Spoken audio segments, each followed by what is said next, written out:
بيبدأ فيلمنا بناس واقفين قدام محل جزارة بيبيع لحمة محدش داق زيها قبل كده، والناس بتكون مستعدة تدفع أي تمن مقابل اللحمة دي. حتى رجال الشرطة بييجوا برضه وبيشتروا منها. وفي يوم واحدة سألت الاتنين اللي بيبيعوا اللحمة وقالت لهم دي لحمة ايه، فبيرتبكوا شوية وبعدين بيقولوا لها إنها لحمة خنزير وهي مميزة لأنها جاية من إيران. المحل ده نجح لدرجة إن محلات اللحمة الكبيرة اللي في المدينة شبه توقفت. المحل ده بيديروا اتنين، فينسنت وصوفي. ونرجع من حوالي شهر لما كان الحال مش شغال والزباين كانوا شبه منعدمين، وفجأة بيدخل مجموعة نباتيين وبيبوظوا المحل بتاع فينسنت وبيحاول يضربهم، ولكنهم كانوا أكتر فهم اللي ضربوه. بعدها بيكونوا في زيارة لاتنين من أصدقائهم، واللي واحد منهم بيكون برضه صاحب محل جزارة واسمه مارك، وبيقولوا له عن النباتيين اللي خربوا المحل بتاعه من يومين. ولكن مايك بيقول له ان لازم يكون معاه سلاح وبيديله بندقية، وبيقبلها منه فينسنت على الرغم انه معهوش رخصة ولا بيعرف يستخدم سلاح.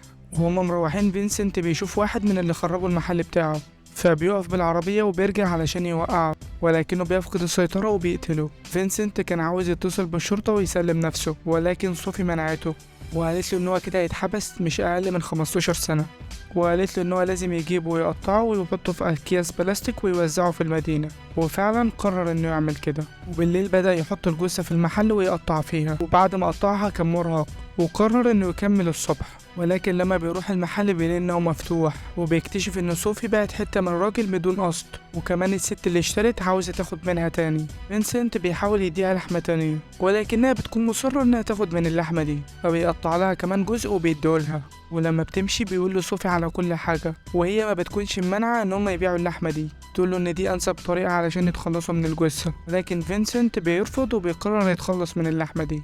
ولكن واحد تاني بيدخل وبيطلب برضه نفس اللحمة اللي اشتراها من شوية، وبيتضح ان صوفي باعت لأكتر من واحد. وبعدين اخبار اللحمة انتشرت في الحي كله وكله بقى عايز يشتري منها، والزوجين اضطروا يبيعوا الجثة كلها. وفي يوم قرر فينسنت يدوق اخر قطعة من اللحمة دي، بيعجب بطعمها جدا. وهنا صوفي بتقترح ان هم يصطادوا نباتيين تاني علشان جثة الراجل خلصت، ولكن فينسنت ما كانش موافق وقال لها ان ده مش هيحصل. تاني يوم صديق بنتهم بيجي يزورهم، وبيكونوا مجهزين شريحة لحمة كبيرة، ولكنه بيقول لهم ان هو نباتي وبيرفض ياكل وبيمشي. وقتها الزوجين بيتضايقوا جدا من موقفه، بالذات لانهم جزارين ولانهم بيعدوا للوليمة دي بقالهم فترة، وبيقرروا ان هم يصطادوا نباتيين تاني. وتاني يوم بيروحوا مطعم للنباتيين وبيكونوا هيصطادوا صاحب المطعم، ولكن فينسنت بيتردد في اخر لحظة وبيرجع تاني عن موقفه. بعدها صوفي وش المشاكل جالها فكرة تانية، هي انهم يقفوا قدام سوبر ماركت ويعملوا مظاهرات ضد الجزارين علشان يكتسبوا صداقة النباتيين، وبعدها يصطادوا كل واحد منهم في مكان منعزل.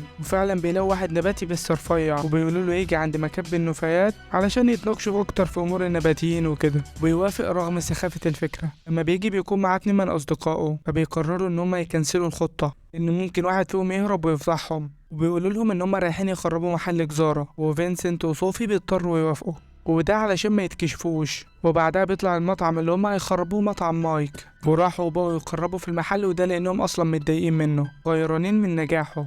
بعدها بيروح مطعم تاني للنباتيين، والجرسون بيكون معجب بصوفي، وبيتظاهر فينسنت ان هو بيتخانق معاها وبيمشي. وبعدها بيجي الجرسون وبيقعد يكلمها شويه، بتطلب منه في الاخر ان هو يوديها البيت، ولما بيروحوا هناك بتعوره وبتقوله ان هي ما كانتش قصده.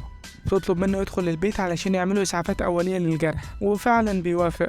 ولما بيطلع فوق فينسنت بيخلص عليه. بعدها مارك بيتصل عليه وبيقوله ان المحل بتاعه اتدمر، وبيروح له وبيمثل ان هو زعلان. وفجأة الضابط خده على جنب وقال له ان هو عايز من لحمة الخنزير اللي هو بيبيعها. بعدها المحل بيشتغل تاني واللحمة اللي عندهم خلصت كلها في ساعة، وبدأوا عملية صيد كبيرة للنباتيين، ونفذوا اكتر من 12 عملية قتل. وفي يوم كانوا بيتغدوا عند مايك، وكانوا جايبين معاهم من لحمة النباتيين اللي هم بيبيعوها، ومرات مايك طبختها. ولكن هو بياكل لقى منظم ضربات للقلب في قلب اللحمة. ولما سأل فينسنت عن ايه ده كان متردد ومش عارف يتكلم، وده اللي خلاه يقوم ويتخانق معاه. بعدها فينسنت قطع ودانه وكلها، وبعدها هدده ومشي. وراحوا يكملوا تاني في صيد النباتيين. في يوم من الايام كانوا في مهرجان للنباتيين، وشاف ولد تخين وفينسنت كان نفسه يقتله. اتضح ان هو بقى مريض نفسي، لكن بيقطع تفكيره لوكاس زميل بنتهم اللي بيسأله عن وجوده هنا لانه هو اصلا مش نباتي. بيبدأ يزعله وبيقوله ان في نباتيين كتير بيختفوا، ومش بعيد ان الجزارين هم اللي عملوا كده. وبيسمع واحد من النباتيين اللي كان راح معاهم قبل كده محل الجزارة بتاع مايك، وبيعرف ان هو اللي كان بيقتل النباتيين. بعدها هما طالعين بيلاقوا واحدة نباتية تخينة وبيقتلوها وبياخدوها المحل، ولكن وفينسنت كان بيقطعها سمع الباب بيخبط، وكان الشرطي وبيقول له ان في نباتيين كتير اختفوا من المدينة وهو واحد من المشتبه فيهم، ولكن وهو بيكلمه لقى ان الكلب بتاعه ماسك ايد الست اللي اتقتلت وواقف ورا الظابط. فينسنت كان متوتر جدا وزعل الكلب فمشي، ولما الشرطي مشي فينسنت كان خايف جدا، ولكن صوفي بتقول له ان هما ما سابوش ولا دليل وراهم ومحدش هيعرف هما عملوا ايه، وانهم هيكملوا في صيد النباتيين عادي. بعدها الباب خبط عليهم وطلع لوكاس زميل بنتهم واعتذر لهم عن اللي حصل في المهرجان. بعدها فينسنت بيمشي من البيت، وفي نفس اليوم بيحصل هجوم من النباتيين على المحل بتاعه، وصوفي هي اللي بتكون في قلب المحل، وبيمسكوها وبيكتفوها ويضربوها، ولما هو بيجي بيقتل التلاتة.